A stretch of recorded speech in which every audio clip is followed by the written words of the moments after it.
Hi everyone, I am Lap-Loi Chung from the National Center for Research on Earthquake Engineering and from the Departments of Civil Engineering, National Taiwan University and National Cheng Kung University. This is my name in Chinese, Zhong Li Lai. Welcome to the course Introduction to Seismic Design of Structures. This is Lecture 1-2. Earthquake Engineering and Seismic Design. Here are some terminologies. In seismic design, there are different levels of earthquake. One is design basis earthquake. In Chinese, 设计基准地震. The other is maximum considered earthquake, 最大考量地震. Design seismic force. That's the seismic force assigned to the structure during seismic design of the structures. In Chinese, 设计地震力. Spectral acceleration, in Chinese, 谱加速度. Spectral acceleration is the acceleration of the structure under earthquake. Because it is a function of vibration period, therefore it is called spectral acceleration because it is a function of vibration period. Total weight of the structure. 结构全部重量. That's the dead load of the structure.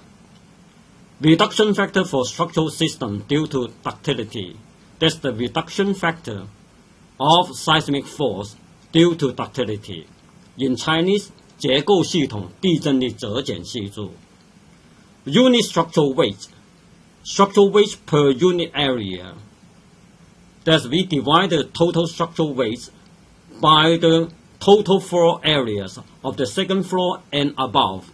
In Chinese, 单位楼地板面积之重量.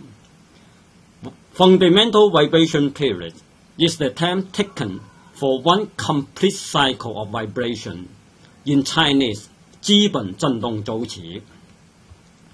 Normalized seismic force. This is the design seismic force per unit structural weight. Thus, we divide the design seismic force by the total structural weight. In Chinese, 正规化地震力, 单位结构重量之设计地震力. Column axial load. Structural weight per unit column cross-section area. We divide the total structural weight by the total cross-sectional area of the column on the first floor. 柱轴力, 单位柱段面积之结构重量. Normalized column axial load. It is the structural weight per unit column compressive strength. That is the total structural weight divided by the total compressive strength of the columns on the first floor. In Chinese, 正规化柱轴力, 单位柱轴力强度之结构重量. Column area ratio is the column cross-sectional area per unit floor area. It is the total cross-sectional area of the columns on the first floor divided by the total floor areas of the second floor and above. In Chinese, 柱段面积比, 单位楼地板面积之柱段面积. Unit seismic force is the design seismic force per unit column cross-sectional area. It is obtained by dividing the design seismic force by the total cross-sectional area of the column on the first floor. In Chinese, 单位地震力, 单位柱段面积之设计地震力. There are different levels, earthquake levels, for seismic design of structures. One is design basis earthquake. The return period of this earthquake is 475 years, and the probability of exceeding this earthquake in 50 years is 10%. Another level for seismic design of structure is maximum considered earthquake. The return period of this earthquake is 2,475 years, And the probability of exceeding this level of earthquake in 50 years is 2%.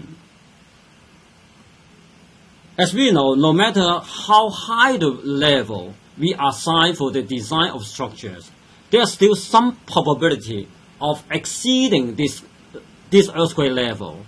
Therefore, the failure mechanism is very important. We don't want to have the building collapse once the earthquake exceeding the design earthquake. Therefore, the seismic behavior or the nonlinear behavior of the structure is very important. And design seismic force given by the seismic design code, from this formula we know that the design seismic force is directly proportional to W, and W is the total weight of the structure. That is the dead load of the structure. Also, the design seismic force is directly proportional to the spectral acceleration, SAD. SAD is the acceleration response of the structure under design earthquake. And because it's a function of vibration period, therefore we call it spectral acceleration. Moreover, the design seismic force is inversely proportional to Fu, and Fu is the reduction factor of seismic force due to ductility. And because seismic force is directly proportional to inertial force is the product of the weight of the structure and the acceleration of the structure. Therefore, inertial force is directly proportional to the structural weight.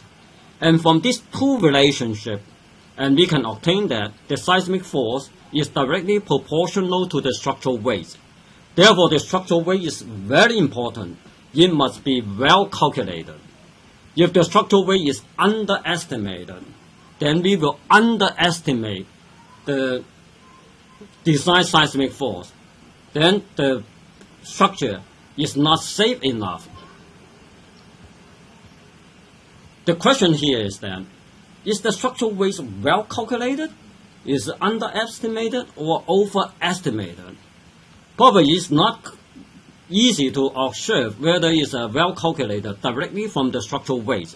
Therefore, we would like to normalize the structural weight, and we call unit structural weight.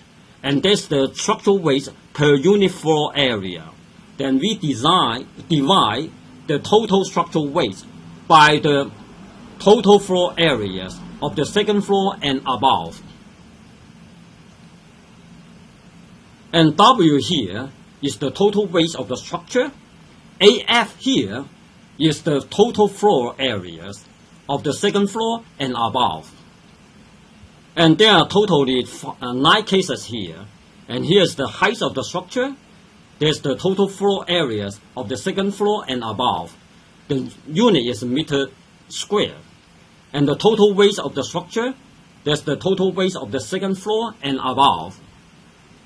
The unit is ton force. Therefore, we divide the total weight of the structure by floor area and obtain unit structural weight. That's a W divided by AF. And the unit here is ton force divided by meter square. And the minimum is 1.074 ton force per meter square. And the maximum is 1.58 ton force per meter square.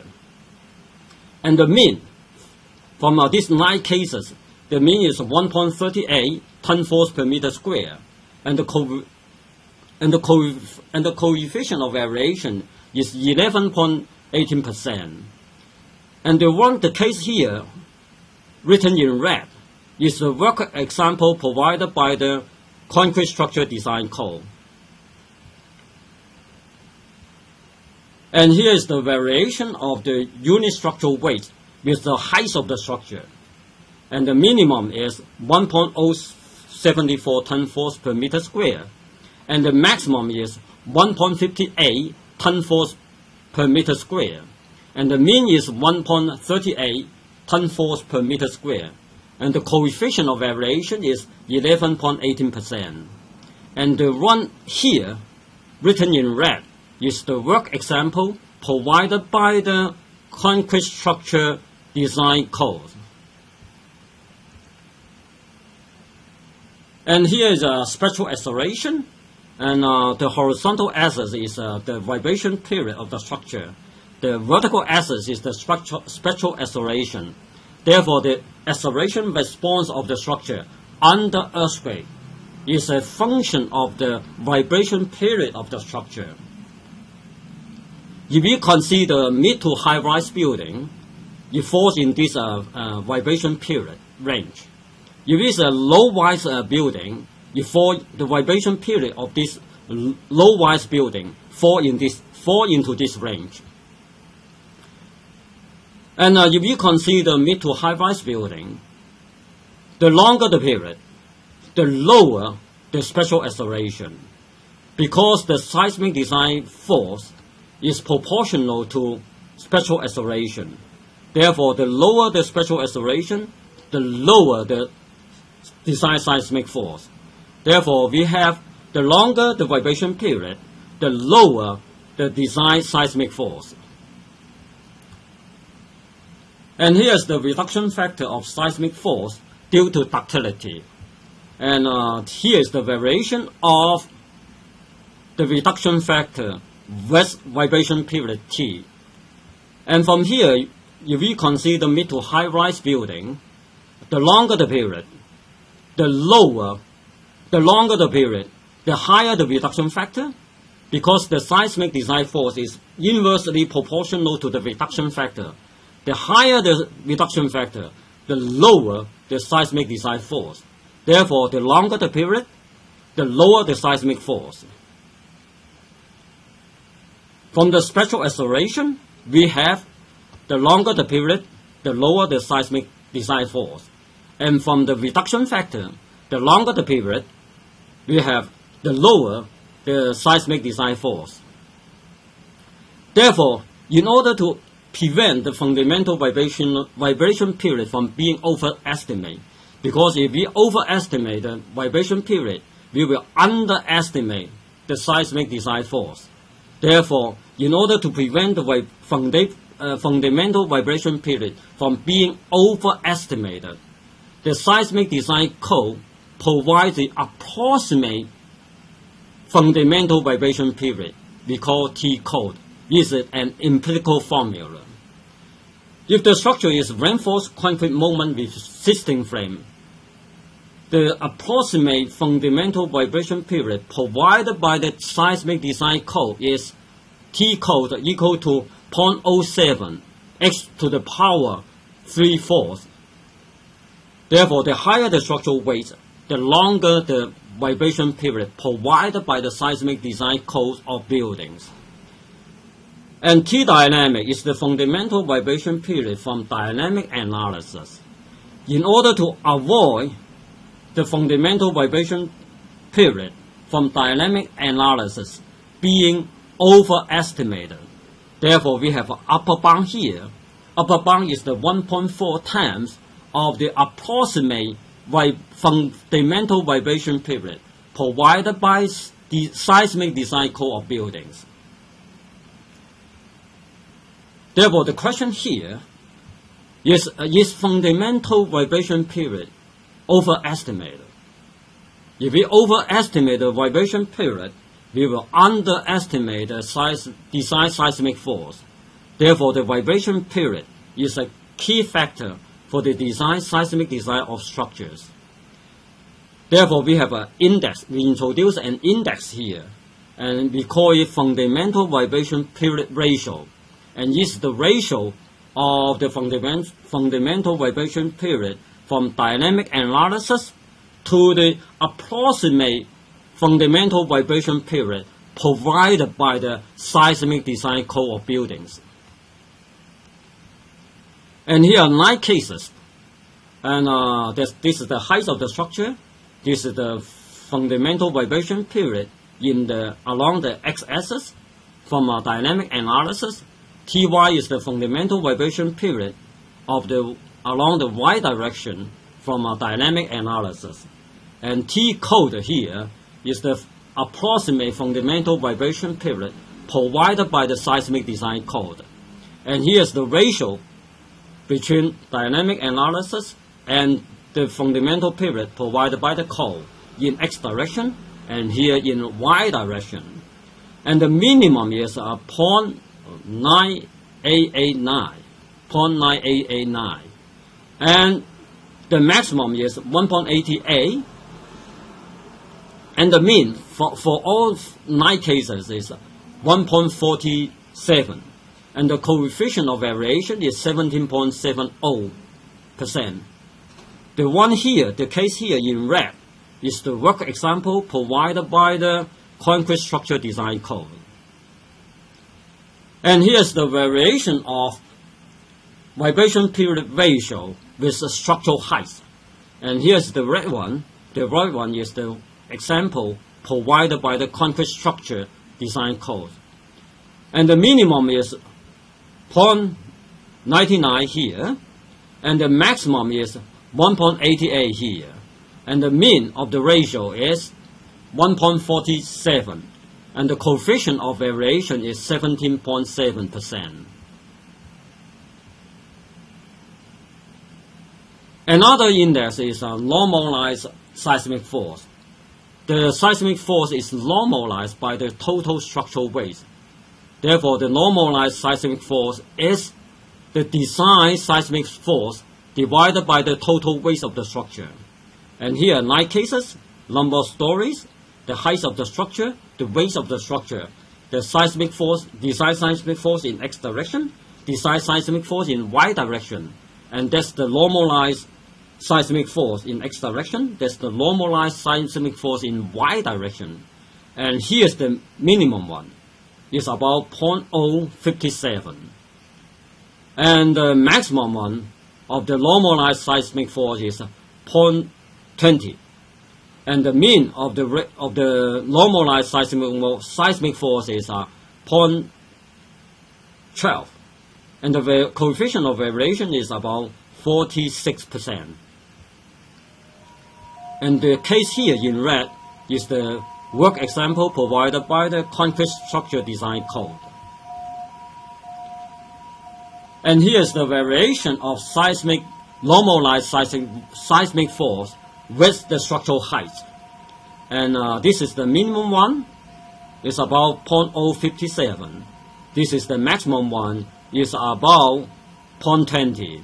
And the mean of the normalized seismic force is about 0.12, and the coefficient of variation is about 46%. Another question is that, does the structure have a soft story? How do we quantify that, whether the story is soft or not? Yeah. And from a seismic design, we can calculate the story shear of the ice floor. And from a structural analysis, we can find out the inter-story drift of the ice floor.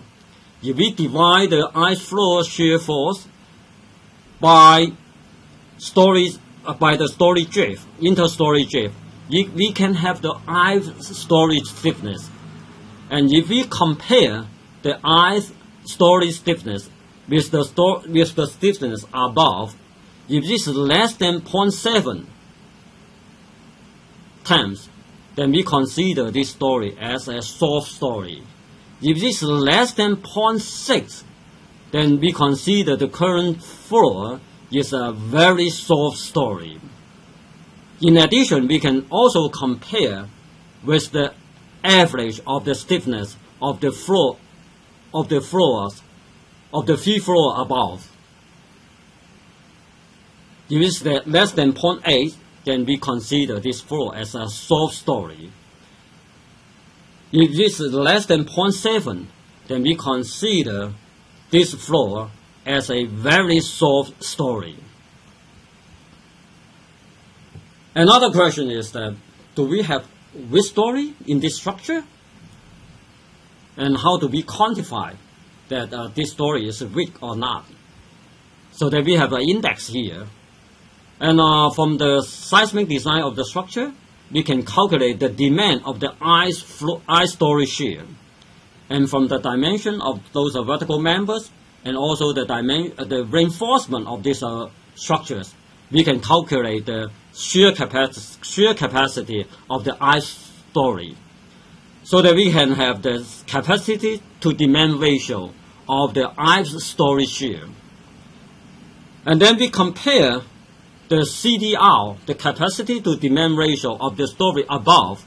If it's less than 0.8, then we consider the ice floor as a weak story.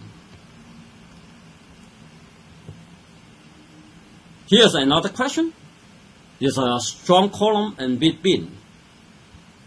In the seismic design of structure, we would like to have strong column and weak beam.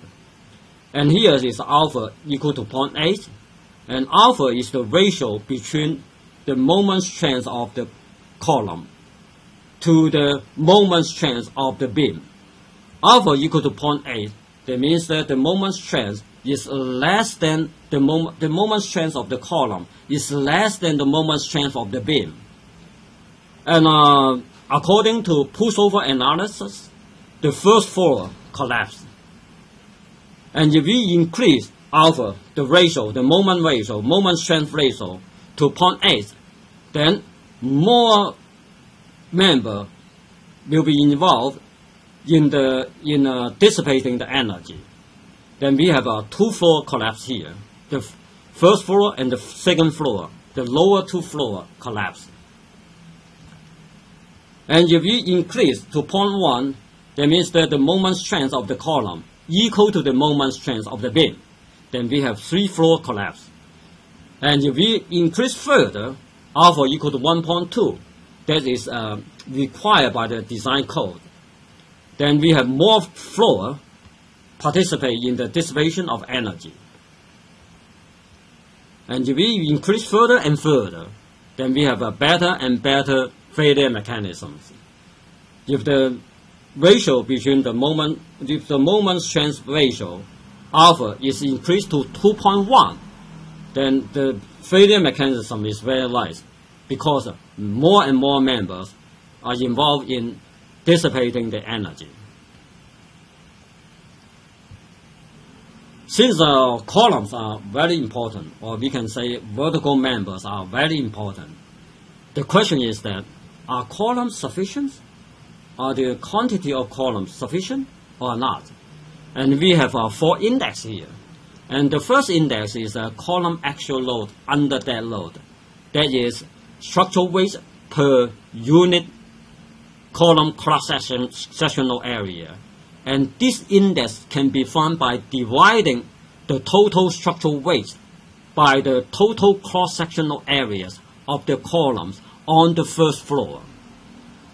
Another index is normalized column axial load. That is structural weight per unit column axial strength. It is obtained by dividing the total structural weight by the total axial strength of the columns on the first floor. And we move to another index, column area ratio. That is column cross-section area per floor area. It is calculated by dividing the total cross-sectional area of the columns on the first floor by the total floor areas of the second floor and above. And the last index is unit seismic force. That is design seismic force per unit column cross-sectional area. And it is calculated by dividing the design seismic force by the total cross-sectional area of the columns on the first floor. And here's some data. This is the number of columns, number of stories. For the 9 cases, there's the structural height, there's the first floor column area, there's the total cross-sectional area of the columns on the first floor. The unit is in meter square. There's the total weight of the structure in ton force. If we divide the total weight of the structure by the total cross-sectional area of the columns on the first floor, then we can have the column axial load. And the unit is ton force divided by meter square. And the minimum one is here, 347 ton-force per meter square. The highest one is 979 ton-force per meter square. And the mean of this column axial load is 718 ton-force divided by meter square. And the coefficient of variation is 31%. And the one here in red is the work example provided by Concrete Structure Design Code. And here is the graph of the variation of column axial load.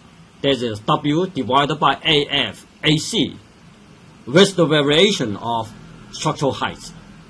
And from this graph, you know that the minimum is here, is the work example, is 347 ton-force per meter square. And the maximum here is 979 ton-force per meter square. And the mean of the column axial load is 718 ton-force per meter square. And the coefficient of variation is about 31%. And then here's another index called Normalized Column Axial Load. And is W divided by AC FC prime. W is the total weight of the structure. AC is the total cross-sectional area of the columns on the first floor. FC prime is the compressive strength of the concrete. Therefore, we divide the total weight of the structure by total cross-sectional area of the columns on the first floor and divided by the compressive strength of the concrete. Then we can obtain the normalized column axial load. And the minimum is about 0.12, and the highest one is about 0.25. And if this ratio is larger than 0.3, then we can consider the column was a highly compressive column. And the mean of this normalized column axial load is 0.19. And the one here in red is the work example provided by Concrete Structure Design Code. And here is a normalized column axial load, the variation of normalized column axial load with a structural height. And the minimum one is about 0.12. It is the work example provided by the Concrete Structure Design Code. And the maximum one is about 0.25. And the mean of this normalized column axial load is about 0.19, and the coefficient of variation is about 21%. And from this ratio, once you design a structure, you can calculate the normalized column axial load. If it falls beyond this range, probably you can check it again. Probably something is miscalculated. Another index is the column area ratio. That is the ratio between the total cross-sectional area of the column on the first floor to the total floor areas of the second floor and above. And here is the number of story, the structural height, and here is the total cross-sectional area of the columns on the first floor. And here's the total floor areas of the second floor and above. And here's the column area ratio is AC divided by AF. And the medium, the lowest one is about 0.138. And the highest one is about 0.31.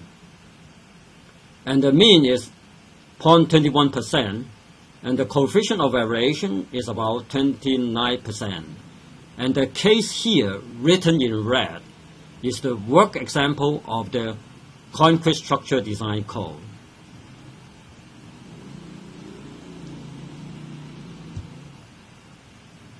And here's the column area ratio. Variation of column area ratio versus structural height. And the minimum one is this one, is 0.138%. And the maximum one is this one. This is the work example provided by the concrete structure design code. It's about 0.31%. And the mean of the column area ratio is 0.21%. And the coefficient of variation is 29.6%.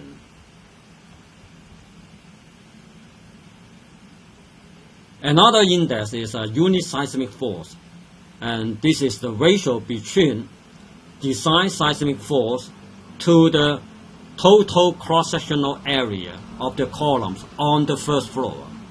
And here's the number of story, structural height, total cross-sectional area of the column on the first floor, design seismic force in X direction, design seismic force in Y direction. And here is a unit seismic force in X direction and unit seismic force in Y direction. This is Y direction. And the unit seismic force, the lowest one is 31.88 ton-force per meter. And the highest one is 132 ton-force per meter square. And the mean is 80.19 ton-force per meter square. And the coefficient of variation is about 35%. And the case here in red is the work example provided by concrete structure design code.